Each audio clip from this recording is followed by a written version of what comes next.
I really did not want to comment on this Dave Chappelle situation, but y'all won't stop talking about it. Dave Chappelle, least of which, needs my opinion or the support of any other nobody comedian out there. But that's not why I'm commenting on this situation.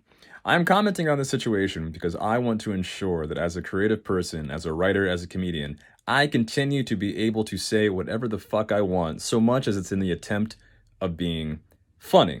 But the culture and society and the backlash that Dave Chappelle is currently experiencing is creating a future where a small group of people are going to govern the general cultural barometer of our society, which decides, no, you can't say anything about this group because they're above reproach.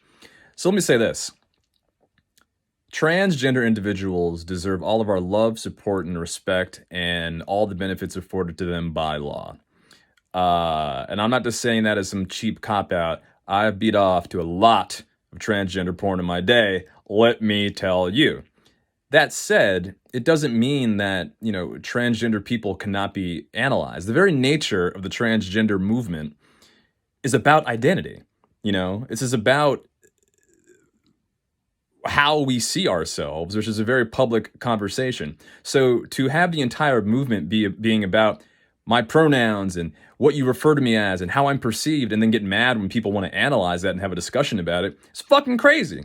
So that's the first part of it. But more importantly, this is what Dave Chappelle's overall point is. And I'm not trying to speak for Dave Chappelle, as I mentioned before.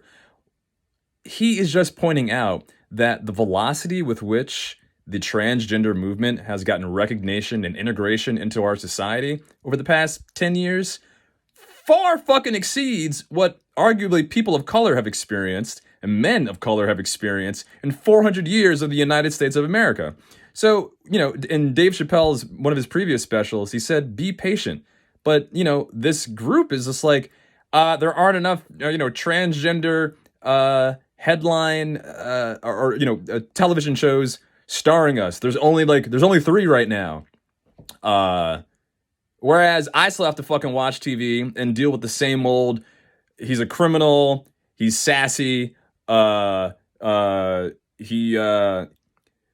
Finn from Star Wars chases that bitch Rey across the galaxy, and all he gets at the end of that movie is a paralysis and a kiss on the forehead from that bitch, okay? So I think there's a pain and a sensitivity that black men and people of color feel when, the pendulum seems to be, they're trying to warp whistle past the racism levels of life. I think that's where we're at.